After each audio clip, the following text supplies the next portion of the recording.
morning to all. Today I am discussing about public sector enterprises. Business enterprises owned, managed and controlled by the government are called public sector enterprises. Business enterprise on ചെയ്യുന്നതും manage ചെയ്യുന്നതും അതേപോലെ control ചെയ്യുന്നതും government ആണെങ്കിൽ അത്തരത്തിലുള്ള എൻ്റർപ്രൈസിനെയാണ് public sector enterprise എന്ന് പറയാം. These enterprises may either be partly or wholly owned by the central or state government. ഇത്തരം enterprises partly അല്ലെങ്കിൽ ഹോളി ഓൺ ചെയ്യുക സെൻട്രൽ അല്ലെങ്കിൽ സ്റ്റേറ്റ് ഗവൺമെൻറ് ആയിരിക്കും. Its aim is to maximize social welfare and ensure balanced economic development. ഇതിൻ്റെ main aim എന്ന് പറയുന്നത് social welfare maximise ചെയ്യുക, അതേപോലെ ബാലൻസ്ഡ് എക്കണോമിക് ഡെവലപ്മെൻറ്റ് എൻഷുർ ചെയ്യുക എന്നുള്ളതാണ്. Capital is raised through government or public issue. Capital ഒരു raise ചെയ്യുക എങ്ങനെയായിരിക്കും? ഗവൺമെൻറ് വഴിയോ അല്ലെങ്കിൽ പബ്ലിക് ഇഷ്യൂ വഴിയോ ആയിരിക്കും. These are formed by the government to participate in the economic activities of the country. ഇത് ഫോം ചെയ്യണത് എന്തിനാണ്? എക്കണോമിക് ആക്ടിവിറ്റീസിൽ പാർട്ടിസിപ്പേറ്റ് ചെയ്യാനായിട്ടാണ്. The various forms of organizations in the public sector are departmental undertakings, statutory corporations and government company. The first form of public sector enterprise is departmental undertaking. The departmental undertaking is the oldest and traditional form of an organization of the public sector enterprise. ഈ public sector എൻ്റർപ്രൈസിൻ്റെ ഒരു oldest and traditional ഫോമാണ് എന്ത്? Departmental undertaking എന്ന് പറയുന്നത്. One of the department of the government. ഗവൺമെൻറ്റിൻ്റെ ഒരു one of the ഡിപ്പാർട്ട്മെൻറ്റാണ് ഈ departmental undertaking. No separate existence than the government. ഇതിനൊരു സെപ്പറേറ്റ് എക്സിസ്റ്റൻസ് വേറെ ഇല്ല. Function under the overall control of one ministry or department of the government. ഇതിൻ്റെ functions ഫുള്ളായിട്ട് ഒരു വൺ മിനിസ്ട്രിയുടെ അണ്ടർ കൺട്രോളിലായിരിക്കും. ഈ നെക്സ്റ്റ് ഫോം പറയണത് statutory corporation. Public or statutory corporation became very popular as an organization immediately after the first world war. Public corporation ഒരു ഓർഗനൈസേഷനായിട്ട് popular ആവാൻ തുടങ്ങിയത് ഫസ്റ്റ് വേൾഡ് വാറിന് ശേഷമാണ്. Body corporate formed by special act of parliament or by central or state legislator. ഈ body corporate form ചെയ്യുന്നത് പാർലമെൻറ്റിൻ്റെ ഒരു സ്പെഷ്യൽ ആക്ട് പ്രകാരമാണ്. Fully financed by government. ഇത് ഫുള്ളായിട്ട് ഫിനാൻസ് ചെയ്തിരിക്കുന്നത് ഗവൺമെൻറ്റാണ്. Its powers, objects, limitations etcetera are also decided by the act of legislator. ഇതിൻ്റെ പവേഴ്സ്, ഒബ്ജക്ട്സ്, അതേപോലെ ലിമിറ്റേഷൻസ് ഇതൊക്കെ ഡിസൈഡ് ചെയ്യണത് ലെജിസ്ലേറ്റർ ആക്ട് പ്രകാരമായിരിക്കും. ഇനി third form of public sector enterprise is government company. The Companies Act of 1956 defines a government company as any company in which not less than 51% of the share capital is held by the central government or by any state government or partly by central government and partly by one or more state governments. ഇപ്പോൾ ഒരു company അതിൻ്റെ not less than 51% of the share ക്യാപിറ്റലും held ചെയ്യണത് central government അല്ലെങ്കിൽ or any state government ആണെങ്കിൽ അത്തരത്തിലുള്ള കമ്പനീസിനെയാണ് government company എന്ന് പറയാം. Government company may be registered under companies act as a limited company but it is not bound by the same provisions of the law. Government company register ചെയ്യുക ഒരു limited company ആയിട്ടായിരിക്കും. The capital of government company may be either subscribed entirely by the government or partly by the government and partly by the public. Government കമ്പനിയുടെ capital subscribe ചെയ്യണത് എങ്ങനെയാണ്? ഒന്നില്ലെങ്കിൽ ഫുള്ളായിട്ട് government ആയിരിക്കും, അല്ലെങ്കിൽ പാർട്ട്ലി ബൈ ദ ഗവൺമെൻറ്റും ഒപ്പം പാർട്ട്ലി ബൈ ദ പബ്ലിക്കും കൂടി ആയിരിക്കും. ഇനി examples of public sector enterprises എന്താണെന്ന് നോക്കാം. അതിൽ ഡിപ്പാർട്ട്മെൻറ്റൽ അണ്ടർടേക്കിങ്ങിന് കുറച്ച് എക്സാമ്പിൾസാണ് railways, post and telegraph, All India Radio. Statutory കോർപ്പറേഷൻസിൽ വരുന്നതാണ് Life Insurance Corporation, Reserve Bank of India, State Bank of India, Unit Trust of India. ഇതൊക്കെ ഗവൺമെൻറ് കമ്പനിയിൽ വരുന്നതാണ് Gas Authority of India Limited, Hindustan Machine Tools Limited, Hindustan Steel Limited. ഇനി next ടോപ്പിക്കാണ് importance of public sector enterprises. The first importance is to develop infrastructure. The infrastructure is considered as the backbone of economic growth. Infrastructures consist of services like transportation, communication, irrigation, etc. So, government set up various public sector enterprises to undertake the task of developing infrastructure of our country like railway, post and telegraph, all India radio, SBI, KSRTC, etc. Economic ഗ്രോത്തിൻ്റെ ഒരു backbone ആയിട്ടാണ് ഇൻഫ്രാസ്ട്രക്ചറിനെ consider ചെയ്യുക. Infrastructure സർവീസസിൽ include ആയിട്ടുള്ളതാണ് transportation, communication, ഇറിഗേഷനൊക്കെ. അപ്പോൾ ഈ ഗവൺമെൻറ് ഈ ഇൻഫ്രാസ്ട്രക്ചർ ഡെവലപ്പ് ചെയ്യാനായിട്ട് എന്ത് ചെയ്യും? പബ്ലിക് സെക്ടർ എൻ്റർപ്രൈസസ് സെറ്റപ്പ് ചെയ്യും. അതാണ് to develop infrastructure. Next importance ആണ് to remove regional imbalances. Private entrepreneurs start industries are only in places where there is scope for good profit. The results are that certain regions become industrially and economically well developed and other places remain backward. To remove regional imbalances, the government start industries in these backward regions. സാധാരണ private entrepreneurs എപ്പോഴും good പ്രോഫിറ്റിന് scope ഉള്ളിടത്തായിരിക്കും industries start ചെയ്യുക. അപ്പോൾ അങ്ങനെ വരുമ്പോൾ അതിൻ്റെ റിസൾട്ടായിട്ട് അത്തരം ഈ private entrepreneurs industries start ചെയ്ത പ്ലേസസൊക്കെ എക്കണോമിക്കലി വെൽ ഡെവലപ്ഡ് ആവും. അപ്പോൾ ബാക്കിയുള്ള പ്ലേസസൊക്കെ എന്താവും? ബാക്ക്വേർഡായിട്ട് മാറും. അപ്പോൾ അവിടെ ഒരു റീജിയണൽ ഇംബാലൻസ് ക്രിയേറ്റ് ചെയ്യപ്പെടും. അപ്പോൾ ആ റീജിയണൽ ഇംബാലൻസ് റിമൂവ് ചെയ്യാൻ ഈ ഗവൺമെൻറ് എന്ത് ചെയ്യും? അത്തരത്തിലുള്ള ബാക്ക്വേർഡ് ഏരിയാസിൽ ഇൻഡസ്ട്രീസ് സ്റ്റാർട്ട് ചെയ്യും. അങ്ങനെ അവർ എന്താവും? റീജിയണൽ ഇംബാലൻസസ് റിമൂവ് ചെയ്യും. ഇനി നെക്സ്റ്റ് ഇമ്പോർട്ടൻസ് ആണ് to check monopoly. If business enterprises are left entirely to private sector, it will lead to concentration of economic power in the hands of few. It will prevent equitable distribution of income. State enterprise act as a check on this harmful tendency. ഇപ്പോൾ business enterprises ഒക്കെ ഫുള്ളായിട്ട് private സെക്ടറിലേക്ക് പോവുകയാണ്. അപ്പോൾ അങ്ങനെ വരുമ്പോൾ എന്തായിരിക്കും? ഈ economic പവറിൻ്റെ concentration full private സെക്ടറിൻ്റെ കയ്യിലേക്ക് പോകും. അപ്പോൾ അവിടെ ഒരു അൺഈക്വൽ ഡിസ്ട്രിബ്യൂഷൻ ഓഫ് ഇൻകം ആവും. അപ്പോൾ ഈ മൊണോപ്പൊളി ചെക്ക് ചെയ്യാനായിട്ട് ഗവൺമെൻറ് നേരിട്ട് ഓരോ പ്രവർത്തനങ്ങളൊക്കെ സ്റ്റാർട്ട് ചെയ്യും. അപ്പോൾ അങ്ങനെ സ്റ്റാർട്ട് ചെയ്യുന്നത് ഈ മൊണോപ്പൊളി ചെക്ക് ചെയ്തുകൊണ്ട് പ്രവർത്തനങ്ങൾ സ്റ്റാർട്ട് ചെയ്യും. അപ്പോൾ അങ്ങനെ വരുമ്പോൾ ഈ എക്കണോമിക് പവർ എല്ലാവരുടെ കയ്യിലേക്കും എത്തും. നെക്സ്റ്റ് ഇമ്പോർട്ടൻസ് ആണ് to establish basic industries. In order to accelerate the pace of economic growth, the basic industries are must. These industries require heavy expenditure and carry out lot of risk. This is why private entrepreneurs hesitate in establishing basic industries. Economic ഗ്രോത്തിന് basic industries എന്തായാലും മസ്റ്റാണ്. അപ്പോൾ ഈ private entrepreneurs സാധാരണ ഈ basic industries establish ചെയ്യില്ല. കാരണം എന്താണ്? അതിന് ഹെവി എക്സ്പെൻഡിച്ചറും അതേപോലെ അത് ക്യാരി ഔട്ട് ചെയ്യാൻ ലോട്ട് ഓഫ് റിസ്ക്കും ആവശ്യമാണ്. അപ്പോൾ അതുകൊണ്ട് private entrepreneurs basic industries establish ചെയ്യില്ല. അപ്പോൾ പബ്ലിക് സെക്ടർ എൻ്റർപ്രൈസസ് ആണ് ബേസിക് ഇൻഡസ്ട്രീസ് എക്കണോമിക് ഗ്രോത്തിന് വേണ്ടി എസ്റ്റാബ്ലിഷ് ചെയ്യുന്നത്. അതിന് എക്സാമ്പിൾസ് പറയുന്നതാണ് iron steel industries, locomotives, ship building, aircraft etcetera. ഇനി next importance to develop strategic industries. There are certain industries which can be allowed to operate in the private sector due to the strategic reasons. ചില ഇൻഡസ്ട്രീസിന് strategic reasons കാരണം private സെക്ടറിൽ operate ചെയ്യാൻ കഴിയില്ല.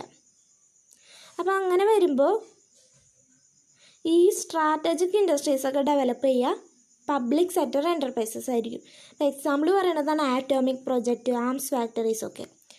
ഇനി next importance to provide public utility services. നമുക്കറിയാം public utility സർവീസസിൽ include ആയിട്ടുള്ളതാണ് railway, electricity, water supply, post and telegraph, ഇതൊക്കെ. അപ്പോൾ ഇത്തരത്തിലുള്ള ബെനിഫിറ്റ്സൊക്കെ ഗവൺമെൻറ് എന്ത് ചെയ്യും? പബ്ലിക്കിന് പ്രൊവൈഡ് ചെയ്യുന്നുണ്ട്. ഇനി next to create employment opportunities. ഇപ്പോൾ പബ്ലിക് സെക്ടർ എൻ്റർപ്രൈസ് എന്ന് പറയുമ്പോൾ ഒരു ലാർജ് സ്കെയിൽ ഇൻഡസ്ട്രീസ് ഇൻക്ലൂഡ് ആയിട്ടുള്ളതാണ്. അപ്പോൾ അങ്ങനെ വരുമ്പോൾ തന്നെ അപ്പോൾ ഒരുപാട് എംപ്ലോയ്മെൻറ്റ് ഓപ്പർച്യൂണിറ്റീസ് അവിടെ ക്രിയേറ്റ് ചെയ്യപ്പെടും. അപ്പോൾ ജനറേറ്റ് മോർ എംപ്ലോയ്മെൻറ്റ് ഓപ്പർച്യൂണിറ്റീസ്.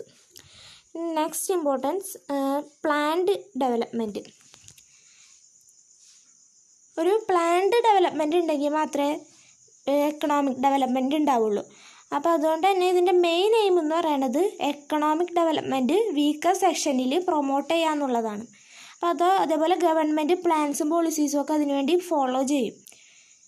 അപ്പോൾ ഈ പ്ലാൻഡ് ഡെവലപ്മെൻറ്റ് എങ്ങനെയാണ് പ്രൊവൈഡ് ചെയ്യുക? ഇൻഡസ്ട്രീസ് സെറ്റപ്പ് ചെയ്തുകൊണ്ടാണ്.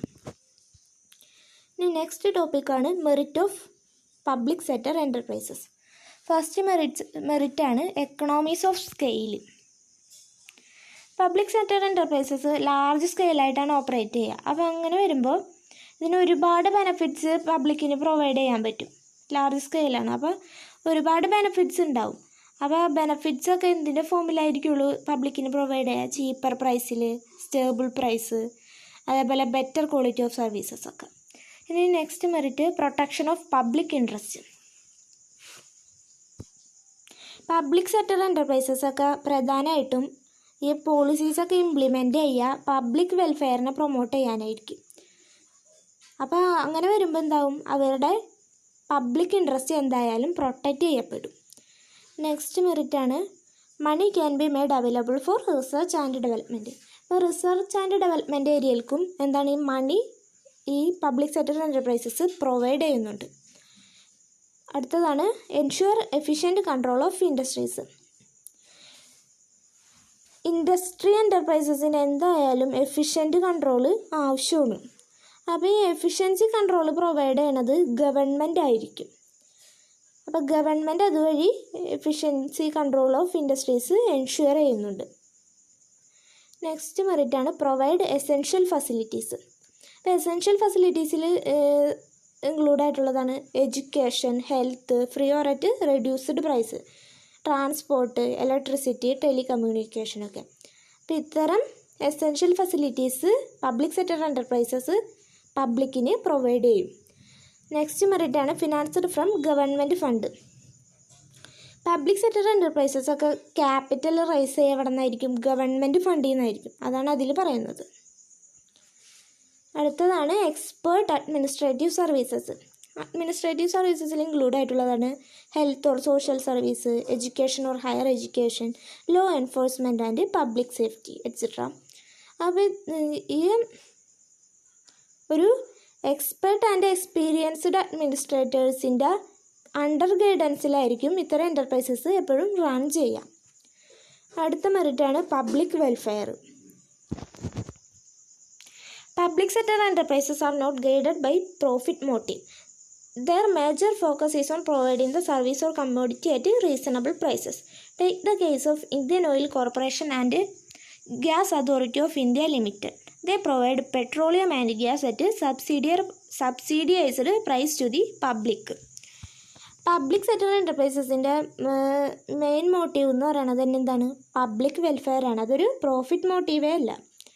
അപ്പോൾ അങ്ങനെ വരുമ്പോൾ പബ്ലിക്കിന് സർവീസും കമ്മോഡിറ്റിയും ഒക്കെ റീസണബിൾ പ്രൈസസിൽ പ്രൊവൈഡ് ചെയ്യുന്നുണ്ട്. ഇപ്പോൾ ഇന്ത്യൻ ഓയിൽ കോർപ്പറേഷൻ്റെ അല്ലെങ്കിൽ ഗ്യാസ് അതോറിറ്റി ഓഫ് ഇന്ത്യ ലിമിറ്റഡിൻ്റെ കേസ് എടുക്കുകയാണെങ്കിൽ അവർ പെട്രോളിയവും ഗ്യാസും ഒക്കെ എന്താണ് പബ്ലിക്കിനൊരു സബ്സിഡിയൈസ്ഡ് പ്രൈസിലാണ് പ്രൊവൈഡ് ചെയ്യുന്നത്. അടുത്ത ടോപ്പിക്കാണ് demerits of public sector enterprises. First demerit പറയുന്നതാണ് high level of bureaucracy. The level of bureaucracy is very high in the public sector enterprises that is complex with multi layered systems and process. It results delay in decision making and operations. It will lead to corruption of fund. The strict rules and procedures create unhappy customers, poor employee relation, etc. ഈ public sector എൻ്റർപ്രൈസസിൽ bureaucracy level high ആണെന്നാണ് പറയണത്. അപ്പോൾ അതുകൊണ്ട് തന്നെ ഇത് complex with multi layered systems and പ്രോസസ്സാണ് ഇതിലുള്ളത്. അപ്പോൾ അതിൻ്റെ ഭാഗമായിട്ട് ഇതിൻ്റെ റിസൾട്ടായിട്ട് ഡിസിഷൻ മേക്കിങ്ങിൽ അവിടെ ഡിലേ വരുന്നുണ്ട്. അപ്പോൾ അതേപോലെ ഇത് എന്തിലേക്ക് ലീഡ് ചെയ്യും? കറപ്ഷൻ ഓഫ് ഫണ്ടിലേക്കും ലീഡ് ചെയ്യും. അപ്പോൾ അങ്ങനെയുള്ള സ്ട്രിക്റ്റ് റൂൾസും പ്രൊസീജിയേഴ്സും ഒക്കെ എപ്പോഴും പുവർ എംപ്ലോയി റിലേഷനും അതേപോലെ അൺഹാപ്പി കസ്റ്റമേഴ്സിനെയും ക്രിയേറ്റ് ചെയ്യും. അടുത്ത ഡിമെറിറ്റാണ് lack of initiative. Public sector undertaking do not have to face any competition and are not guided by profit motive. So the employees do not take initiative to increase the profit and reduce loss. Public sector എൻ്റർപ്രൈസസിന് പ്രത്യേകിച്ച് കോമ്പറ്റീഷനൊന്നും face ചെയ്യേണ്ട ആവശ്യമില്ല. അങ്ങനെ competition face ചെയ്യണമെങ്കിൽ അവിടെ ഒരു profit motive ഉണ്ടായിരിക്കണമല്ലോ. അപ്പോൾ ഈ പബ്ലിക് സെക്ടർ എൻ്റർപ്രൈസ് എന്ന് പറയുന്നത് അവരുടെ എയിം പ്രോഫിറ്റ് മോട്ടീവ് അല്ല. അപ്പോൾ അതുകൊണ്ട് തന്നെ അവർക്ക് പ്രത്യേകിച്ച് കോമ്പറ്റീഷനൊന്നും ഫേസ് ചെയ്യേണ്ടി വരില്ല. അപ്പോൾ അങ്ങനെ വരുമ്പോൾ ഈ എംപ്ലോയീസ് എന്തായിരിക്കും, ഇപ്പോൾ പ്രോഫിറ്റ് ഇൻക്രീസ് ചെയ്യുക, അതേപോലെ ലോസ് റെഡ്യൂസ് ചെയ്യാനൊന്നും പ്രത്യേകിച്ച് ഒരു ഇനീഷ്യേറ്റീവും എടുക്കുന്നില്ല. അതാണ് ലാക്ക് ഓഫ് ഇനീഷ്യേറ്റീവ്. അടുത്ത ഡിമെറിറ്റാണ് ലാക്ക് ഓഫ് കോമ്പറ്റീഷൻ. ഇപ്പോൾ പബ്ലിക് സെക്ടർ എൻ്റർപ്രൈസസിൽ എന്താ കോമ്പറ്റീഷൻ ഇല്ലെന്ന് പറഞ്ഞല്ലോ. അപ്പോൾ കോമ്പറ്റീഷൻ ഇല്ലാത്തത് കൊണ്ട് തന്നെ അത് ഇൻഎഫിഷ്യൻസിക്കും അതേപോലെ ഹയർ പ്രൈസിലേക്കും ലീഡ് ചെയ്യും. അടുത്ത ഡിമെറിറ്റാണ് delay in decision making. There is delay in decision making due to its largeness. Employees are not allowed to take permanent independent decision. Approval from the government is necessary to take decisions. Decision മേക്കിങ്ങിൽ delay വരാൻ പ്രത്യേകിച്ചുള്ള കാരണം അതിൻ്റെ ലാർജ്നെസ് തന്നെയാണ്. അതായത് ഇപ്പോൾ എംപ്ലോയീസിന് അവർക്കൊരു independent decision എപ്പോഴും എടുക്കാനായിട്ട് അലൗഡ് അല്ല. അപ്പോൾ ഗവൺമെൻറ്റിൻ്റെ അപ്രൂവൽ ഒരു ഡിസിഷൻ എടുക്കാൻ എന്തായാലും നെസസറി ആണെന്നാണ് പറയുന്നത്. അപ്പോൾ അവിടെ ഡിലേ ഇൻ ഡിസിഷൻ മേക്കിംഗ് വരും. അടുത്ത ഡിമെറിറ്റാണ് government interference. It is true that greatest advantage of public sector enterprise is its independence and flexibility, but it is found only on paper. In reality there is excessive government interference in most of the matters. ഇപ്പോൾ ഈ public sector എൻ്റർപ്രൈസസിൻ്റെ greatest advantage എന്ന് പറയുന്നത് അതിൻ്റെ ഇൻഡിപെൻഡൻസും ഫ്ലെക്സിബിലിറ്റിയാണെന്ന് പറഞ്ഞു. പക്ഷേ in റിയാലിറ്റിയിൽ വരുമ്പോൾ ഗവൺമെൻറ്റിൻ്റെ ഇൻ്റർഫറൻസ് എന്താണ് മോസ്റ്റ് ഓഫ് ദി മാറ്റേഴ്സിലും കൂടുതലാണെന്നാണ് പറയണത്. അപ്പോൾ ഒരുപാട് എന്ത് കാര്യങ്ങൾ ചെയ്യണമെങ്കിലും അപ്പോൾ ഗവൺമെൻറ്റിൻ്റെ ഇടപെടൽ കൂടുതലാണെന്നാണ് പറയണത്. അടുത്ത ഡിമെറിറ്റാണ് government must bear losses or this could lead to higher taxation. അപ്പോൾ ഗവൺമെൻറ്റിൻ്റെ ഫണ്ട് തന്നെയാണല്ലോ എപ്പോഴും യൂസ് ചെയ്യുക. അപ്പോൾ ഇപ്പോൾ എന്തെങ്കിലും ലോസ് വന്നിട്ടുണ്ടെങ്കിൽ ഗവൺമെൻറ് തന്നെ അത് ബിയർ ചെയ്യേണ്ടി വരും. അതില്ലാത്ത പക്ഷം അത് ഹയർ ടാക്സേഷനിലേക്ക് ലീഡ് ചെയ്യും. അടുത്ത ഡിമെറിറ്റ് പറയുന്നതാണ് consumer interest ignored. Many public enterprises operate as monopolies. Absence of competition lead to reduced focus on efficiency improvement and innovation and poor customer service with the result that customer interests are ignored. ഇപ്പോൾ many public enterprises ഒക്കെ operate ചെയ്യാൻ മോണോപ്പൊളീസ് ആയിട്ടായിരിക്കും. അപ്പോൾ അവിടെ absence of competition വരും. അപ്പോൾ അങ്ങനെ അതെന്തിലേക്ക് lead ചെയ്യും, എഫിഷ്യൻസി ഇമ്പ്രൂവ്മെൻറ്റ് അതേപോലെ ഇന്നോവേഷനൊക്കെ അവിടെയുള്ള ഫോക്കസ് റെഡ്യൂസ് ചെയ്യപ്പെടും. അപ്പോൾ അതുവഴി പുവർ കസ്റ്റമർ സർവീസ് ഉണ്ടാവും. അപ്പോൾ അതിൻ്റെ റിസൾട്ടായിട്ട് അവിടെ കസ്റ്റമർ ഇൻട്രസ്റ്റ് എപ്പോഴും ഇഗ്നോർ ചെയ്യപ്പെടും. അടുത്ത ഡിമെറിറ്റ് പറയുന്നതാണ് political pressure. Public sector enterprises are suffer from continued political pressure and how to act according to the wishes of the political masters. Public എൻ്റർപ്രൈസസിന് political pressure എപ്പോഴും സഫർ ചെയ്യേണ്ടി വരും.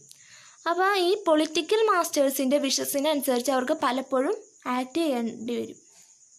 അപ്പോൾ political pressure കൂടുതലാണെന്ന് പറയാം ഈ പബ്ലിക് സെക്ടർ എൻ്റർപ്രൈസസിന്. ഇനി ലാസ്റ്റ് ഡിമെറിറ്റാണ് ചേഞ്ച് ഇൻ പോളിസീസ്. ഇപ്പോൾ ഗവൺമെൻറ് ഓരോ ഇതിനനുസരിച്ച് ഓരോ പോളിസീസ് ഇങ്ങനെ ചേഞ്ച് ചെയ്തുകൊണ്ടിരിക്കും. അപ്പോൾ അതിനനുസരിച്ച് എന്ത് ചെയ്യണം, പബ്ലിക് സെക്ടർ എൻ്റർപ്രൈസസിനും അവരുടെ പോളിസീസ് ചേഞ്ച് ചെയ്യേണ്ടി വരും. അപ്പോൾ ഈ frequent changes in rules, policies, procedure ഇതൊക്കെ ബിസിനസ് എൻ്റർപ്രൈസസിൻ്റെ അൺഹെൽത്തി സിറ്റുവേഷനിലേക്ക് ലീഡ് ചെയ്യും. ബിസിനസ് എൻ്റർപ്രൈസസിനെ അൺഹെൽത്തി സിറ്റുവേഷനിലേക്ക് ലീഡ് ചെയ്യും.